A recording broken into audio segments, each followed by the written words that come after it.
them, then I can give you the contact of the project staff to contact. Thank you. So for Rwanda,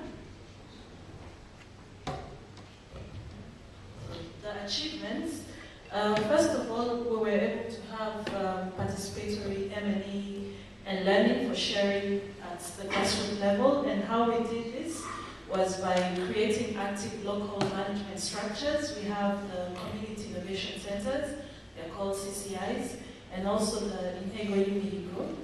And these structures are based at the local level, closer to beneficiaries. They're centers where information is shared, there's documentation, farmer-to-farmer learning, structures and data is available. And then we were also able to document success stories and best practices. And this was done through good collaboration with our colleagues from ProCASU. They've been to Rwanda, I think, twice or 3 times, and they've helped our project staff to develop success stories on different things, the personal gifts, relief villageois, and a couple of other success stories. And also stories that show the potential for replication and lessons learned. Now we also had a plan to develop a project learning system, which would be a comprehensive system for the entire single implementation unit, because in Rwanda we have all the projects under one single project implementation unit, the SPIU, and so we wanted to develop a project learning system. Unfortunately, this has not been completed, and it's one of the challenges that we faced until now, to find a consultant to help us develop this system.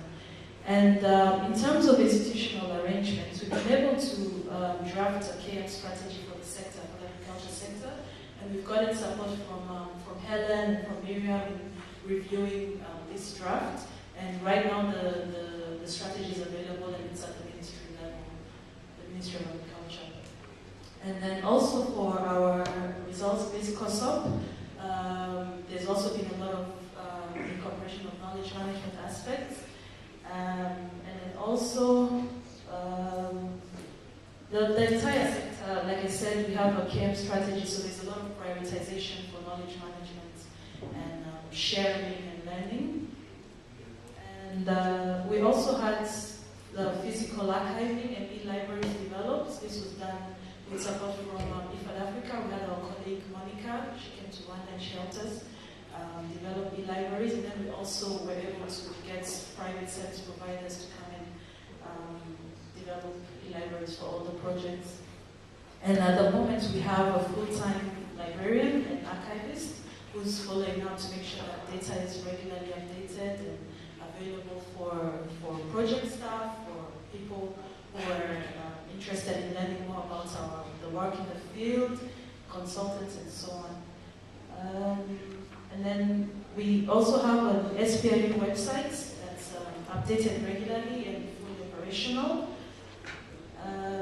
We have regular dissemination of information. This is done. We have a monthly newsletter. We also have a weekly news flash, which is done at the Ministry of Agriculture. But we're able to update information, missions, and activities that are happening at the ministry and at the project as well. Also peer-to-peer learning, farmer field schools, and things like that. There's that sort of regular flow of information. And in terms of the challenges, like I said, for the project learning system, one of the issues that we had was the delayed recruitment of a consultant to help us develop this system, because we want to have a comprehensive system that will foster learning at the SPIU level, and then possibly also extend to the ministry as a whole. So that's one of the key challenges that we have. The other challenge was there were some budget issues in terms of being able to remunerate the animators at the district level, and then also to purchase equipment like laptops to collect data and so on. So there was that issue of budget. And then lastly, as you can see, we've not been able to have our colleagues participate in workshops like this. This is the second year, so that's, they're missing out on adequate knowledge management trainings and information that we all benefit from coming to this workshop. So that's another issue that we're hoping can be addressed. So thank you very much. Okay, good. Thank you very much.